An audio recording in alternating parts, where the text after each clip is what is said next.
อบน้อมแด่พระผู้มีพระภาคเจ้าพระองค์นั้นซึ่งเป็นผู้ไกลจากกิเลสตรัสรู้ชอบได้โดยพระองค์เองสวัสดีครับท่านผู้ฟังที่เคารพครับท่านผู้ฟังกำลังรับฟังรายการพระไตรปิฎกไฟฟ้ามีเสนอท่านผู้ฟังทุกวันพุธตั้งแต่เวลา 18 นาฬิกาถึง 19 นาฬิกาดำเนินรายการโดยกระผมพันเอกธนัทเดชะมีอาจารย์สุรภาเดชะเป็นผู้ร่วมรายการวันนี้เราได้นำพระไตรปิฎกฉบับอรรถกถาเล่มที่ 20 มาศึกษากันในมัชฌิมนิกายกหปฏิวรรคสูตรที่เราศึกษากันมาในวันพุธก่อนติดต่อกันมาถึงวันนี้ก็คือคันธกะสูตรกันทรกะสูตรพระสูตรนี้ตั้งชื่อตามปริภาชกปริภาชกท่านนี้ได้ไปเฝ้าพระพุทธเจ้าพร้อมกับบุตรของนายหัตถะเป็นบุตรของนายหัตถาจารย์คือเป็นบุตรของอาจารย์ผู้ฝึกช้างชื่อแปดศักดิ์เมื่อไปเฝ้าพระพุทธเจ้าแล้ว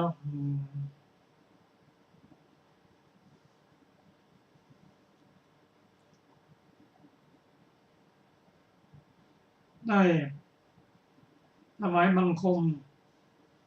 พระผู้มีพระเจ้าแล้วยืนอยู่ณที่ควร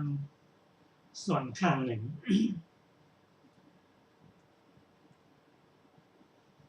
นาย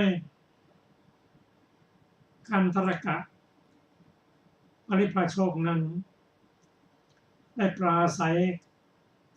กับพระผู้มีพระเจ้าผ่านการปราศัยให้ระลึกถึงกันมาแล้วได้ยืนอยู่ณที่ควรส่วนข้างหนึ่งและได้ทูลได้เหลียวดูภิกษุสงฆ์จำนวนมากผู้นั่งนิ่งเงียบอยู่พอเห็นนั้นแล้วก็ได้กราบทูลพระผู้เป็นเจ้าว่าโอ้น่าอัศจรรย์ท่านพระโคดมไม่เคยมีท่านพระโคดมเพียงเท่านี้แหละท่านพระโคดมก็ชื่อว่าได้ให้ภิกษุสงฆ์ปฏิบัติชอบแล้วท่านพระโคดมอรหันต์สัมมาสัมพุทธเจ้าเหล่าใดได้เคยมีมาแล้วในอดีตการ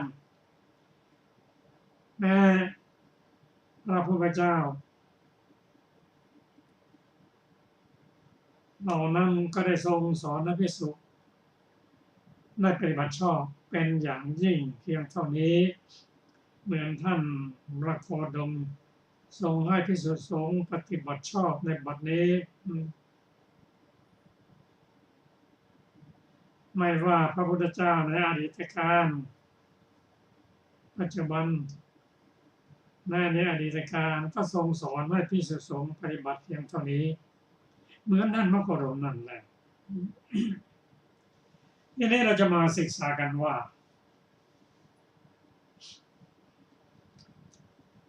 นายกันทรกะปริภาชก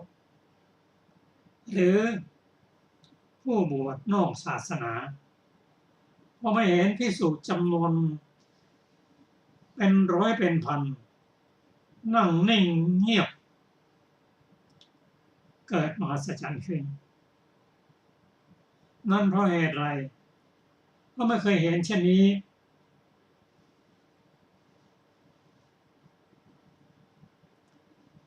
ก็ความ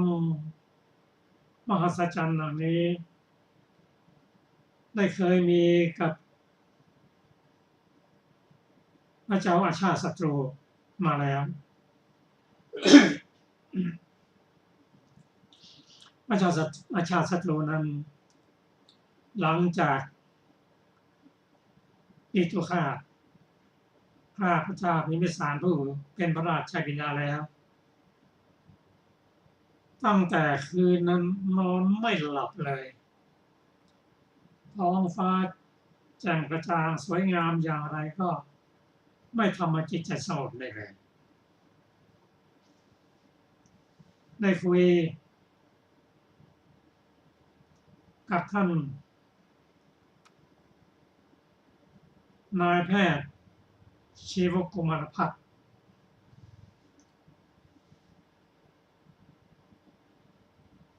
ว่าเพื่อนนายแพทย์กุมารพัฒน์ทำไมถึงนิ่งเฉยไม่ให้ความเห็นกับเราเลยเพราะว่าเราฟังครูทั้งหกนั้นไม่ได้ทำความรุ่มร้อนในหัวใจให้หายเลยถามอย่างหนึ่งตอบอย่างหนึ่งถามอย่างหนึ่งตอบอย่างหนึ่งไม่ตรงจุดเพื่อนโกมารพัฒน์ออกความเห็นบ้างแช่แอบกรพัฒน์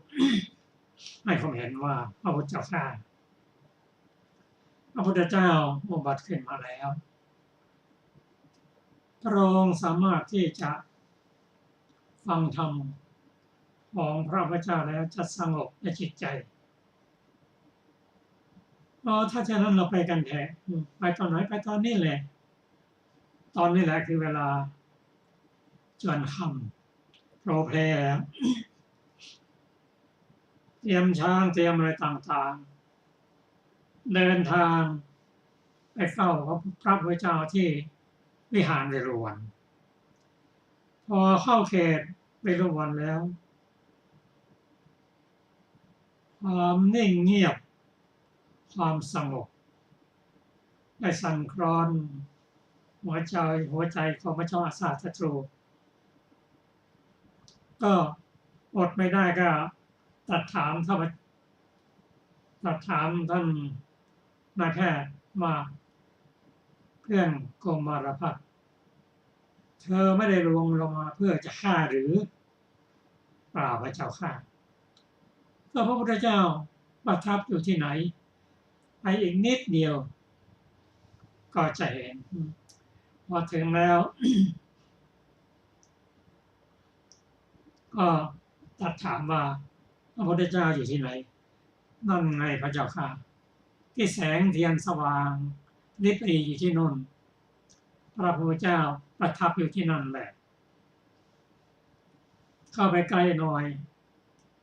เห็นภิกษุนั่งเงียบความกลัวก็เกิดขึ้นเพราะความเงียบอันนี้เป็นความมหัศจรรย์ของภิกษุสงฆ์ที่ท่านนั่งเงียบอย่าว่าแต่พระอริยสงฆ์เลยแม้แต่พระธรรมดา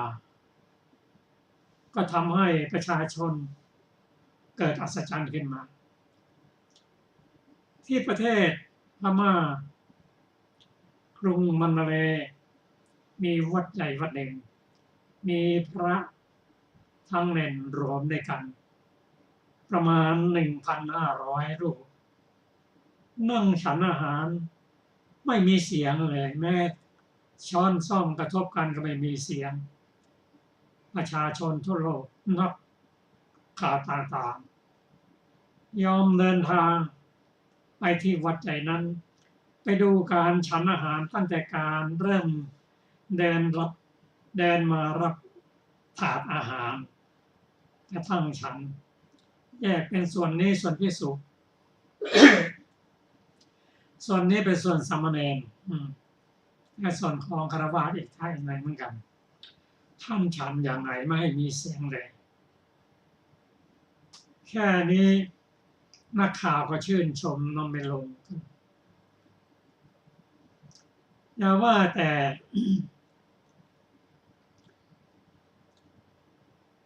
นายคันธกะปาริพาชกท่านนี่เลยก็เห็นแล้วว่าโอ้ไม่เคยเห็นมาก่อนอย่างนี้เกิดอัศจรรย์ก็ปล่อยใจให้เกิดศรัทธาในพระสงฆ์นั้นจริงนะการไปเฝ้าพระพุทธเจ้าในครั้งนั้นไม่ได้ชื่นชมสิ่งที่น่าอัศจรรย์แล้วก็ได้ฟังธรรมจากพระพุทธเจ้าว่าภิกษุที่นั่งเงียบนั้นมีสองจำพวกคือพระเสขะกับพระเสขะพระเสขะนั้นแน่นอนท่านทำหน้าที่ของท่านจบอยู่จบแล้ว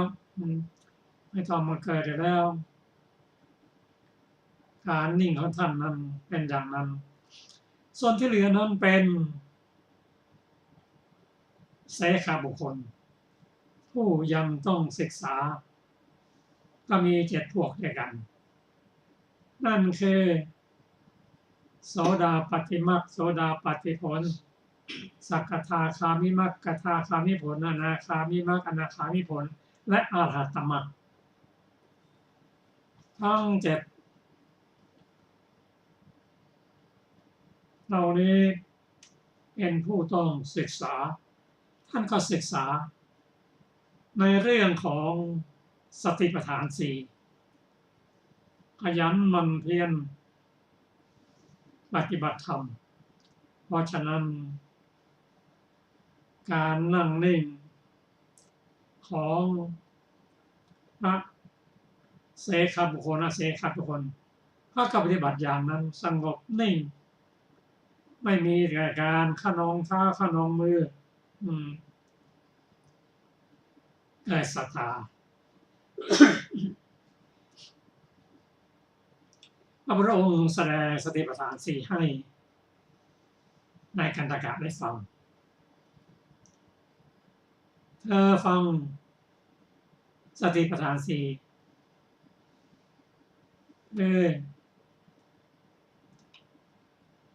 การเจริญสติพิจารณาฐานทั้ง4คือฐานกายเวทนาจิตธรรมเธอฟังแล้วก็ได้เป็นอุปนิสัยนั่นเองไม่ได้บรรลุอะไรเพราะปัญญาของเธอเองรู้ได้แต่เพียงศรัทธาในพระสงฆ์เท่านั้นถามว่าถ้าศรัทธาในพระสงฆ์แล้วศรัทธาพระเจ้าพระธรรมมีไหมมีแต่มีเล็กน้อยเพราะเขาไม่สนใจเพราะฉะนั้นการมาของนายกันตกะครั้งนี้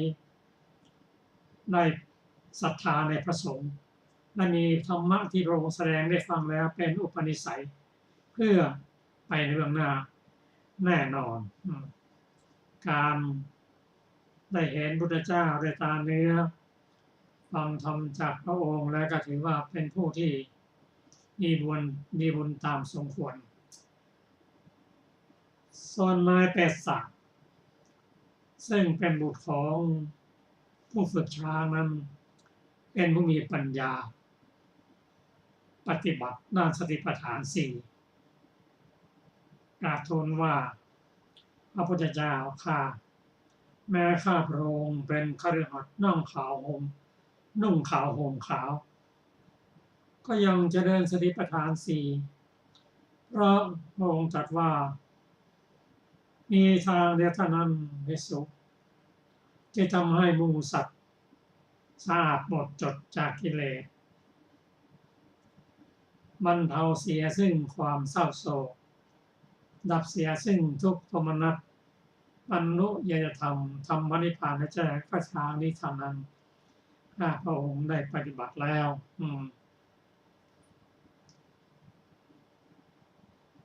ึ่ง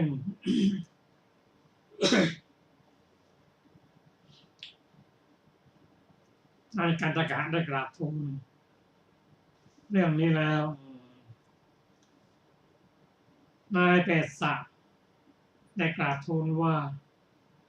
เขาเห็นว่าการฝึกคนนั้นฝึกยากกว่าฝึกช้าง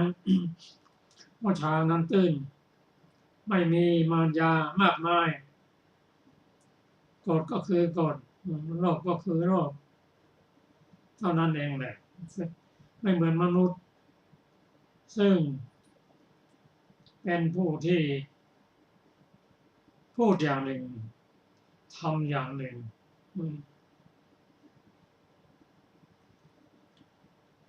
อย่างนี้พระพุทธเจ้าก็ได้ตรัสว่าก็เป็นธรรมดาของบุคคลในโลกนี้ทั้งคนทั้งสัตว์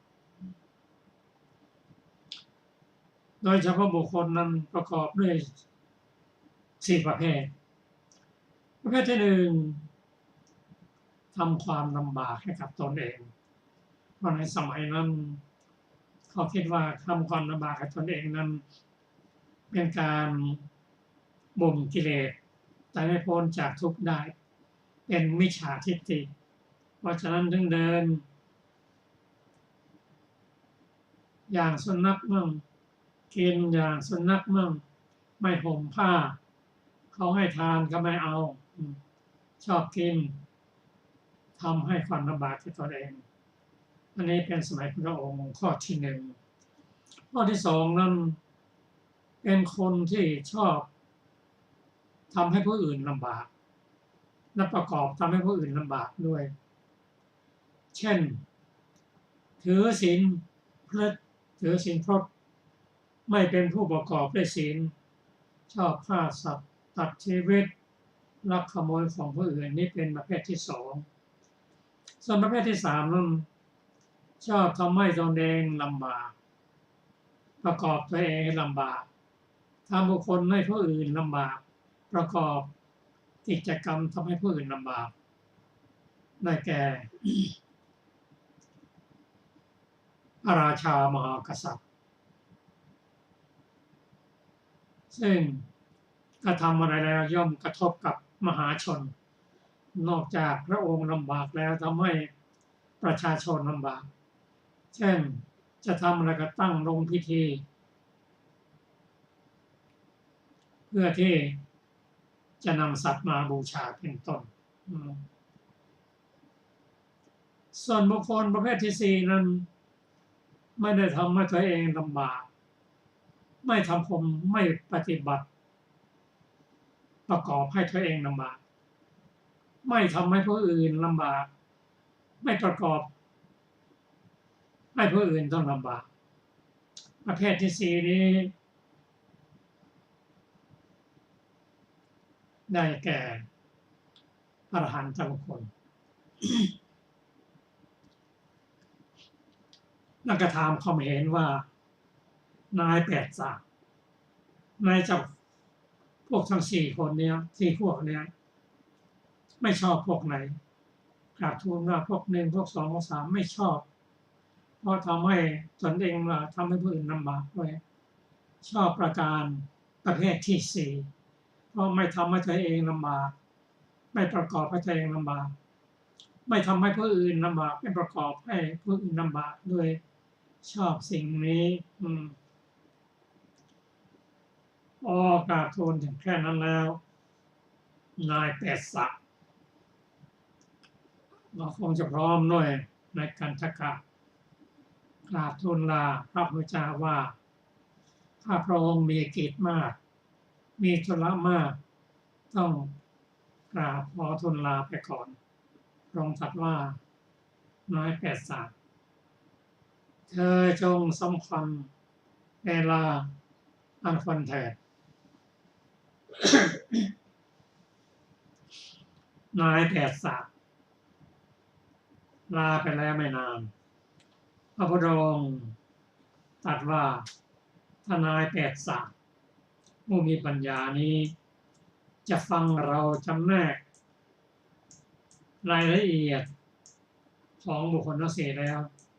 เขาก็จะประสบบุญใหญ่เป็นอย่างยิ่ง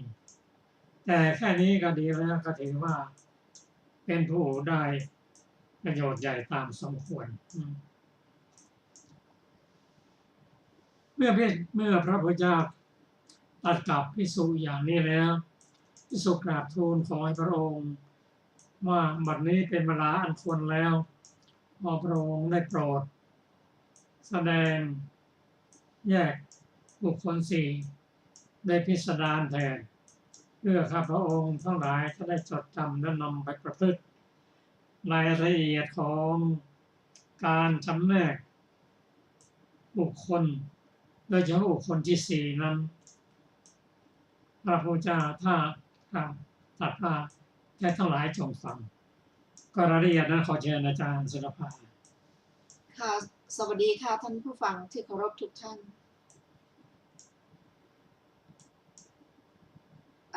ค่ะพระผู้มีพระภาคเจ้าตรัสว่าดูก่อนภิกษุทั้งหลายก็บุคคลผู้ทำตนให้เดือดร้อนประกอบความขวนขวายในการทำตนให้เดือดร้อนเป็นไฉนดูก่อนภิกษุทั้งหลายบุคคลบางคนในโลกนี้เป็นคนเปลือยทอดทิ้งมารยาทเลียมือเขาเชิญให้มารับภิกษาก็ไม่มาเขาเชิญให้หยุดก็ไม่หยุดไม่ยินดีรับภิกษาที่เขานำมาให้ไม่ยินดีรับภิกษาที่เขาทำเฉพาะไม่ยินดีรับภิกษาที่เขานิมนต์ไม่รับภิกษุขอไปไม่รับภิกษาปากหม้อไม่รับภิกษาจากปากกระเช้าไม่รับภิกษาคร่อมธรณีประตู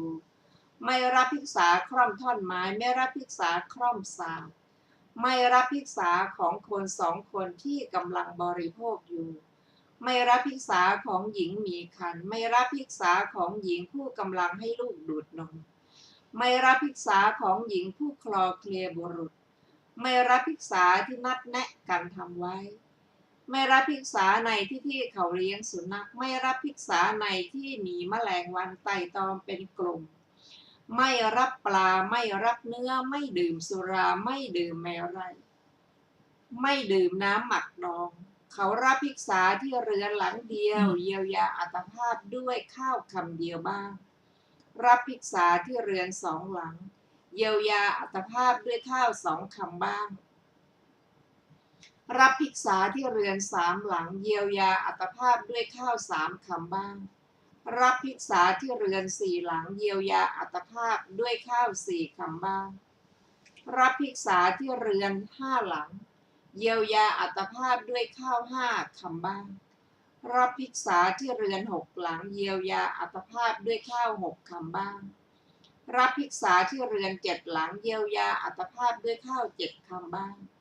เยียวยาอัตภาพด้วยภิกษาในถาดน้อยใบเดียวบ้างสองใบบ้างสามใบบ้างสี่ใบบ้างห้าใบบ้างหกใบบ้างเจ็ดใบบ้างกินอาหารที่เก็บค้างไว้วันหนึ่งบ้างสองวันบ้างสามวันบ้างสี่วันบ้างห้าวันบ้างหกวันบ้างเจ็ดวันบ้างเป็นผู้ประกอบความขวนขวายในการบริโภคพัดที่เวียนมากึ่งเดือนบ้างแม้เช่นนี้ด้วยประการชนี้อยู่เขาเป็นผู้มีผักดองเป็นภักษาบ้างมีข้าวฟ่างเป็นภักษาบ้างมีลูกเดือยเป็นภักษาบ้างมีกากข้าวเป็นภักษาบ้างมีสาหร่ายเป็นภักษาบ้างมีรำเป็นภักษาบ้างมีข้าวตังเป็นภักษาบ้างมีข้าวไม้เป็นภักษาบ้างมีหญ้าเป็นภักษาบ้างมีโคไมเป็นภักษาบ้างมีเง่ามันและผลไม้ในป่าเป็นอาหารบริโภคผลไม้ที่หล่นเองเยียวยาอัตภาพเขาส่งผ้าป่านบ้างผ้าแกมกันบ้างผ้าห่อศพบ้างผ้าบังสุกุลบ้างผ้าเปลือกไม้บ้างหนังเสือบ้างหนังเสือทั้งเล็บบ้างผ้าคากรองบ้างผ้าเปลือกปอกกรองบ้างผ้าผลไม้กรองบ้างผ้ากำพลทำด้วยผมขนบ้างผ้ากำพลทำด้วยขนสัตว์บ้างทำด้วยขนปีกนกเขาบ้างเป็นผู้ถอนผมและหนวด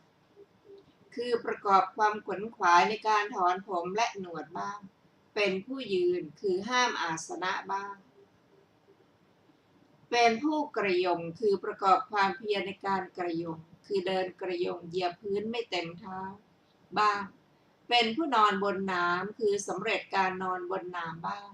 เป็นผู้อาบน้ำวันละ3 ครั้งประกอบความขวนขวายในการลงน้ำบ้าง เป็นผู้ประกอบความขวนขวายในการ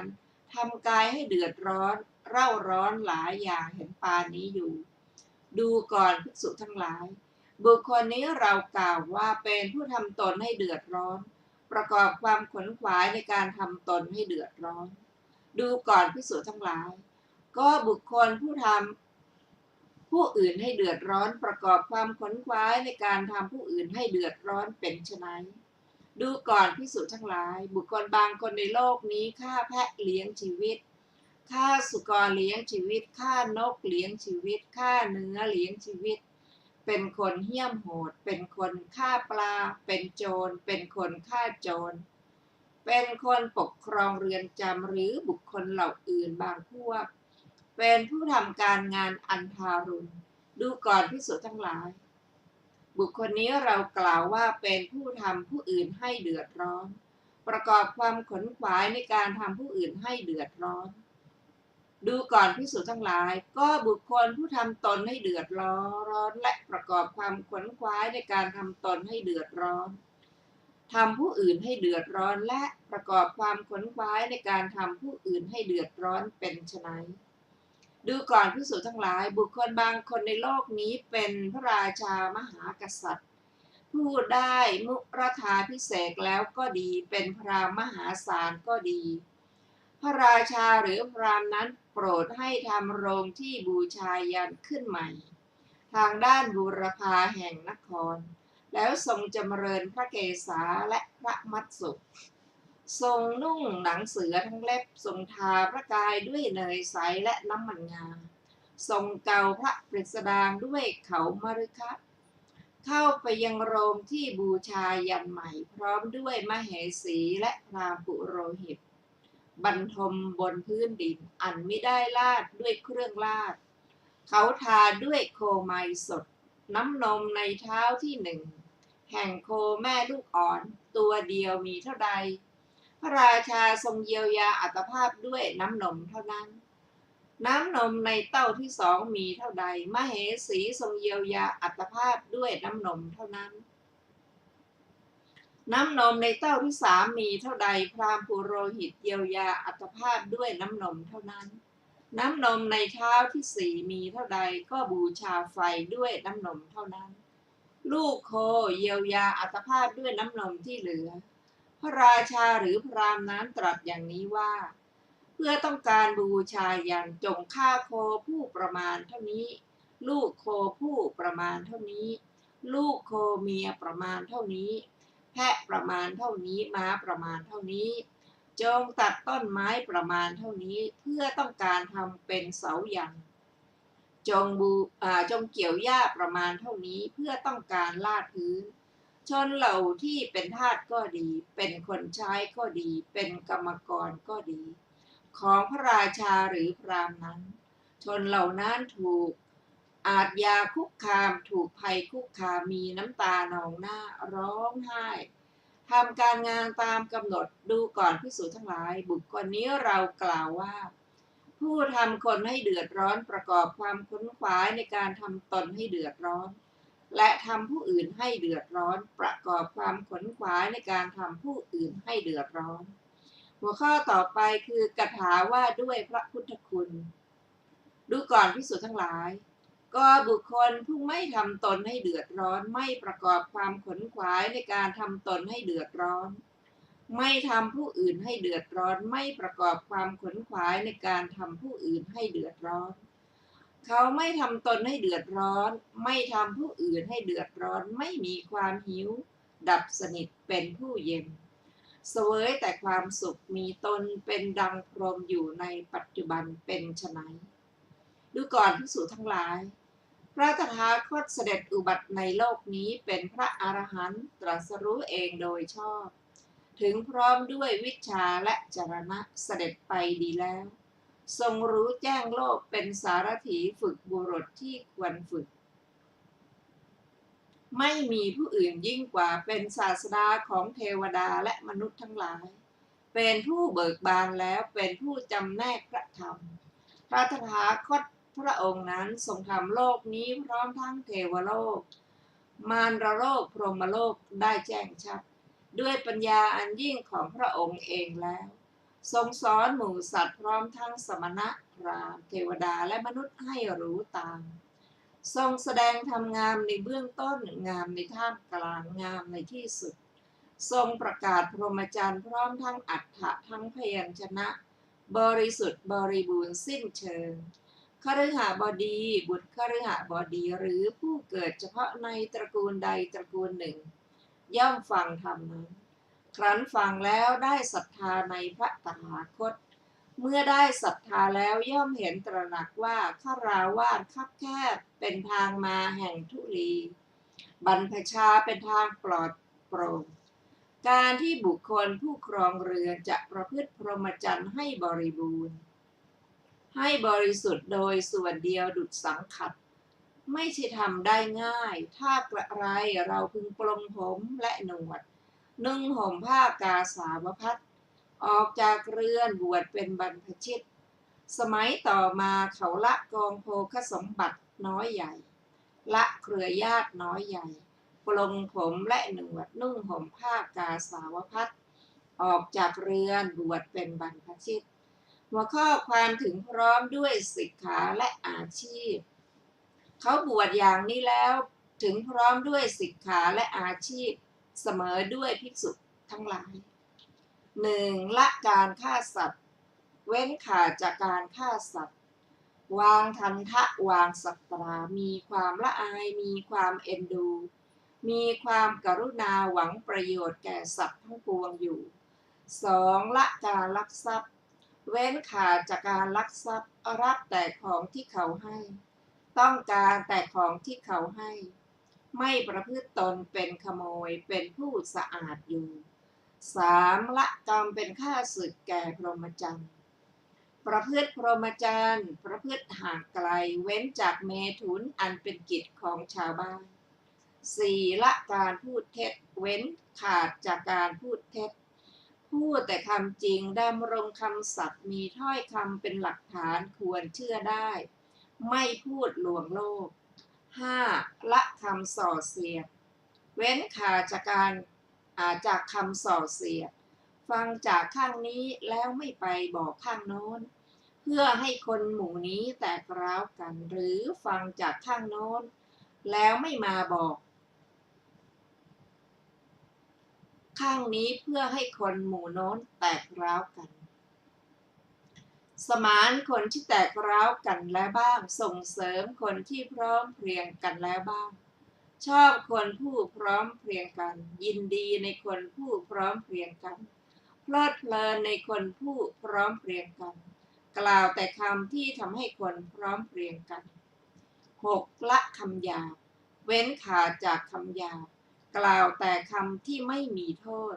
เพราะหูชวนให้รักจับใจเป็นของชาวเมือง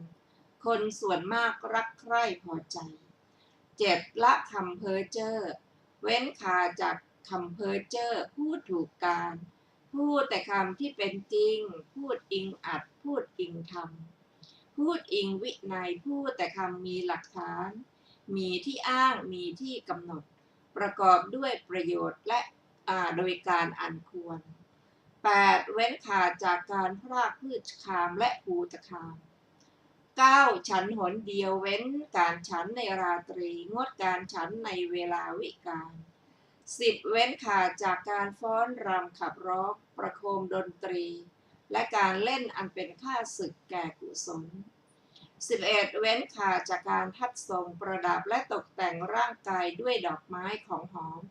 และเครื่องประเทืองผิวอันเป็นฐานแห่งการแต่งตัว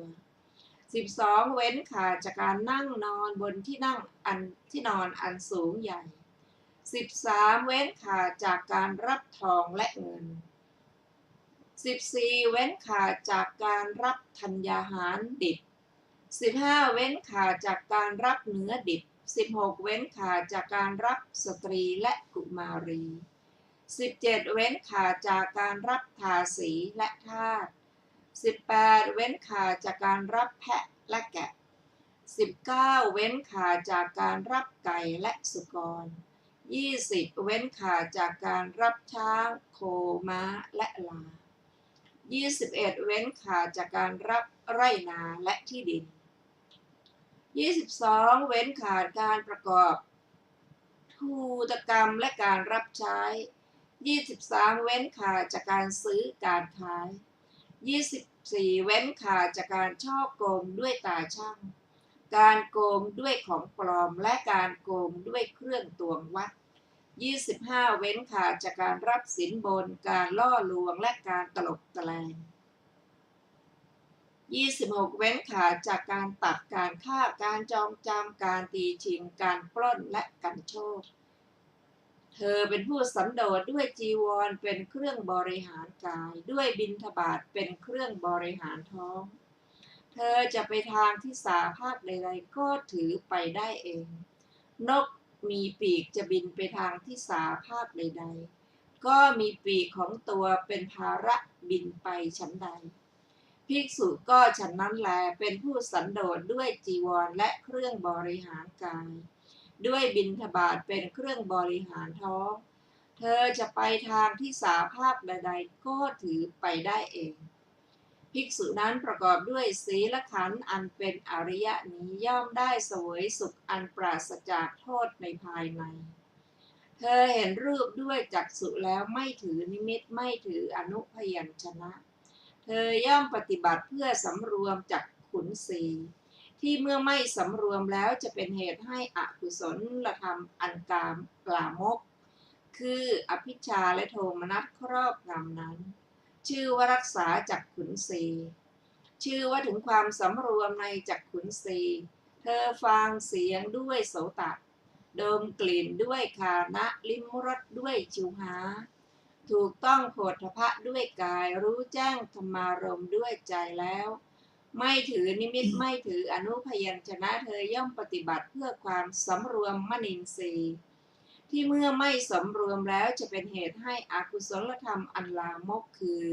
อภิชฌาและโทมนัสครอบงำนั้นชื่อว่ารักษามนินทรีย์ชื่อว่าสำรวมมนินทรีย์ภิกษุประกอบด้วยอินทรีย์สังวรอันเป็นอริยะเช่นนี้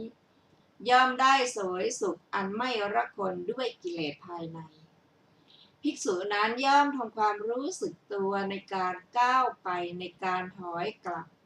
ในการแลในการเลี้ยวในการคู่เข้าในการเหยียดออกในการทรงสังฆาติบาทและจีวรในการฉันการดื่มการเคี้ยวการลิ้มในการถ่ายอุจจาระปัสสาวะย่อมทำความรู้สึกตัวในการเดินการยืนการนั่งการหลับการตื่นการพูดการนิ่งหัวข้อการละนิวรณ์ภิกษุนั้นประกอบด้วยศีลขันธ์อินทรีย์สังวรสติและสัมปชัญญะอันเป็นอริยะเช่นนี้แล้วย่อมเสพเสนาสนะอันสงัดคือป่าโคนไม้ภูเขาซอกเขาถ้ำป่าช้าป่าชัดที่แจ้ง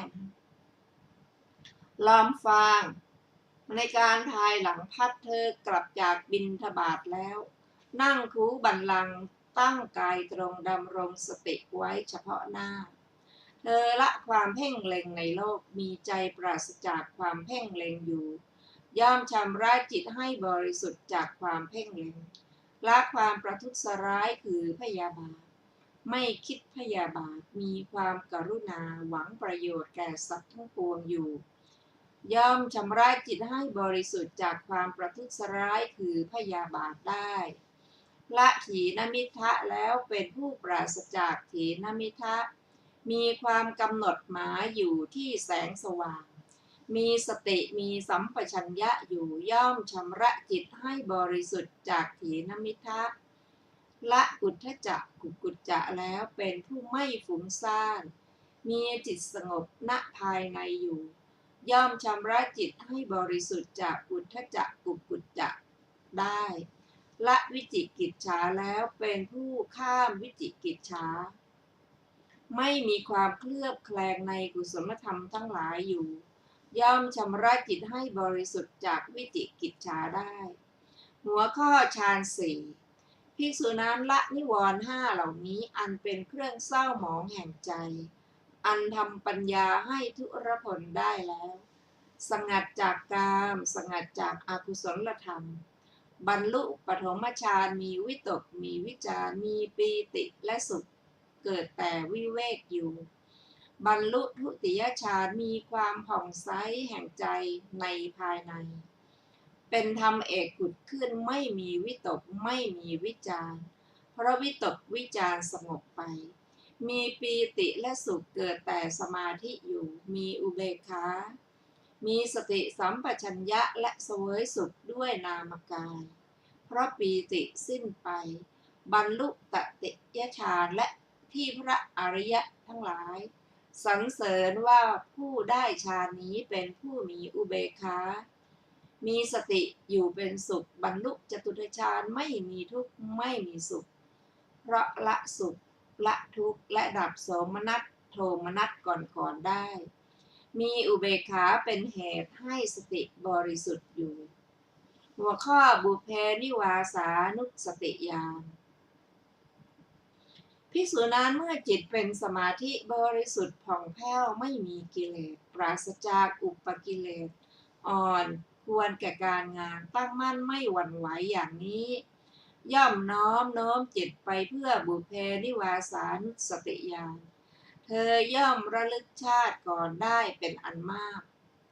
คือระลึกได้ชาติหนึ่งบ้าง2 ชาติบ้าง3 ชาติบ้าง4 ชาติบ้าง5 ชาติบ้าง10 ชาติบ้าง20 ชาติบ้าง30 ชาติบ้าง40 ชาติบ้าง50 ชาติบ้าง100 ชาติบ้าง1,000 ชาติบ้างแสนชาติบ้างตลอดสังวัตกัปเป็นอันมากบ้างตลอดวิวัตกัปเป็นอันมากบ้างตลอดสังวัตวิวัตกัปเป็นอันมากบ้างในภพโน้นเรามีชื่ออย่างนั้นมีโคตรอย่างนั้นมีผิวพรรณอย่างนั้นมีอาหารอย่างนั้นเสวยสุขเสวยทุกอย่างนั้นมีกำหนดอายุเพียงเรานั้นครั้นจุติจากภพนั้นแล้วไปเกิดในภพโน้นแม้ในภพนั้นเราก็มีชื่ออย่างนั้นมีโคตรอย่างนั้นมีผิวพรรณอย่างนั้นมีอาหารอย่างนั้นโสวยสุขโสวยทุกอย่างนั้นมีกำหนดอายุเพียงเท่านั้นครั้นจุติจากภพนั้นแล้วได้มาเกิดในภพนี้เธอย่อมระลึกถึงชาติก่อนได้เป็นอันมากพร้อมทั้งอาการพร้อมทั้งอุเทศด้วยประการชนี้หัวข้อจุตูปปาตญาณภิกษุนั้นเมื่อจิตเป็นสมาธิบริสุทธิ์ผ่องแผ้วไม่มีกิเลสปราศจากอุปกิเลสอ่อนควรแก่การงานตั้งมั่นไม่หวั่นไหวอย่างนี้ย่อมโน้มจิตขอไปย่อมน้อมจิตไปเพื่อรู้จุติและอุปัฏฐของสัตว์ทั้งหลายเธอเห็นหมู่สัตว์ที่กำลังจุติกำลังอุปบัติเลวประณีตมีผิวพรรณดีมีผิวพรรณสามได้ดีตกยากด้วยทิพยจักษุอันบริสุทธิ์ล่วงจักษุของมนุษย์ย่อมรู้ชัดซึ่งหมู่สัตว์ผู้เป็นไปตามกรรมว่าสัตว์เหล่านี้ประกอบด้วยกายทุจริตวจีทุจริตมโนทุจริตติเตียนพระอริยเจ้าเป็นมิจฉาทิฏฐิยึดถือการกระทำด้วยอำนาจมิจฉาทิฏฐิเบื้องหน้าแต่ตายเพราะกายแตกเขาเข้าถึงอบายทุกขติวินิบาตนรกส่วนสัตว์เหล่านี้ประกอบด้วยกายสุจริตวจีสุจริตมโนสุจริตไม่ติเตียนพระอริยเจ้าเป็นสัมมาทิฏฐิยึดถือการกระทำด้วยอำนาจสัมมาทิฏฐิเบื้องหน้าแต่ตายเพราะกายแตกเขาเข้าถึงสุคติโลกสวรรค์ดังนี้เธอย่อมเห็นหมู่สัตว์กำลังจุติกำลังอุปบัติเลวประณีตมีผิวพรรณดีมีผิวพรรณสามได้ดีตกยากด้วยทิพยจักษุอันบริสุทธิ์ล่วงจักษุของมนุษย์ย่อมรู้ชัดซึ่งหมู่สัตว์ผู้เป็นไปตามกรรมด้วยประการชนี้หัวข้ออาสวัคคยญาณภิกษุนั้นเมื่อจิตเป็นสมาธิบริสุทธิ์ผ่องแผ้วไม่มีกิเลสปราศจากอุปกิเลส อ่อนควรแก่การงานตั้งมั่นไม่หวั่นไหวอย่างนี้ ย่อมโน้มน้อมจิตไปเพื่ออาสวัคยญาณเธอย่อมรู้ชัดตามความเป็นจริงว่านี้ทุกขสมุทัยนี้ทุกขนิโรธนี้ทุกขนิโรธคามินีปฏิปทาเหล่านี้อาสวะนี้อาสวะสมุทัยนี้อาสวะนิโรธ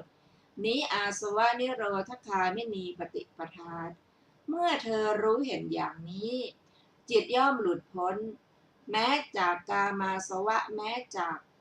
ภวาสวะแม้จากอวิชชาสวะเมื่อจิตหลุดพ้นแล้วก็มีญาณรู้ว่าหลุดพ้นแล้วรู้ชัดว่าชาติสิ้นแล้วพรหมจรรย์อยู่จบแล้วกิจที่ควรทำเสร็จแล้วกิจอื่นเพื่อความเป็นอย่างนี้มิได้มีดูก่อนภิกษุทั้งหลายบุคคลนี้เรากล่าวว่าไม่ทำตนให้เดือดร้อนไม่ประกอบความขวนขวายในการทำตนให้เดือดร้อนไม่ทำผู้อื่นให้เดือดร้อนไม่ประกอบความขวนขวายในการทำผู้อื่นให้เดือดร้อน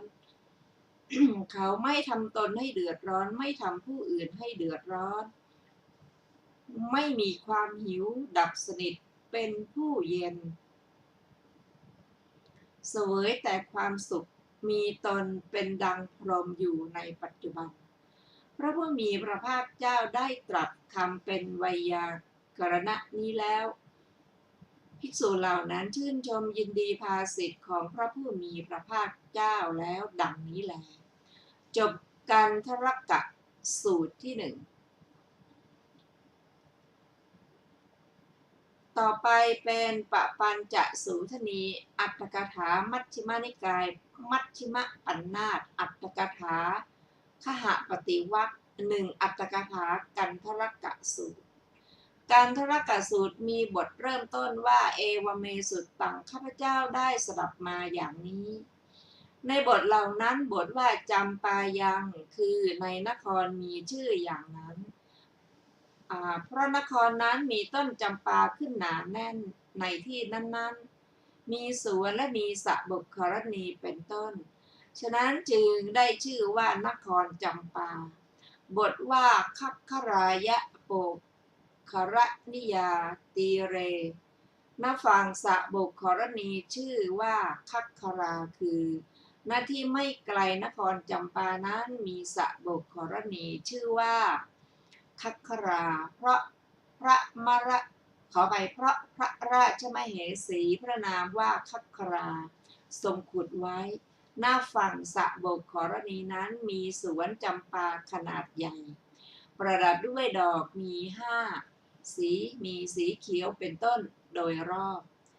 พระผู้มีพระภาคเจ้าประทับอยู่ณสวนจำปาอันมีกลิ่นดอกไม้หอมนั้นพระอานนท์เถระหมายถึงสวนจำปานั้นจึงกล่าวว่า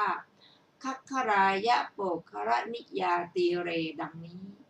บทว่ามหาตาภิกขุสังเคนะสุทิงสทิงพร้อมด้วยภิกษุสงฆ์หมู่ใหญ่คือพร้อมด้วยภิกษุสงฆ์หมู่ใหญ่ไม่ได้กำหนดจำนวนไว้บทว่าเปตโสเป็นชื่อของบุตรนายหัตถาจารย์นั้นบทว่าหัตถาโรหปุตโตคือบุตรของนายหัตถาจารย์คือควานช้างบทว่ากันทรโกปริภาชโกคือปริภาชกะผู้นุ่งผ้ามีชื่ออย่างนี้ว่ากันทรกะบทว่าอภิวาเทตวาคือเป็นผู้เสมือนเข้าไปในระหว่างพระพุทธรัศมีหนาทึบประกอบด้วยวรรณะ6ประการแล้วดำลงขอไปแล้วดำลงในน้ำครั่งใสสะอาดหรือเสมือนคลี่ผ้าซึ่งมีสีดังสีทองคลุมลงบนศีรษะหรือสวมศีรษะด้วยเครื่องประดับทำด้วยดอกจำปาซึ่งถึงพร้อมด้วยสีและกลิ่นหรือว่าเสมือนพระจันทร์วันเพ็ญซึ่งโคจรเข้าไปยังเชิงภูเขาสิเนรุฉะนั้นแล้วถวายบังคมพระบาทของพระผู้มีพระภาคเจ้าอันประกอบด้วยพระสิริ ดังดอกจำปาสีสดกำลังบานอันประดับด้วยจักรลักษณะบทว่าเอกะมันตังนิสีที่คือนั่งในโอกาสหนึ่งอันเว้นโทษของการนั่ง6 ประการบทว่าตุนฮีภูตัง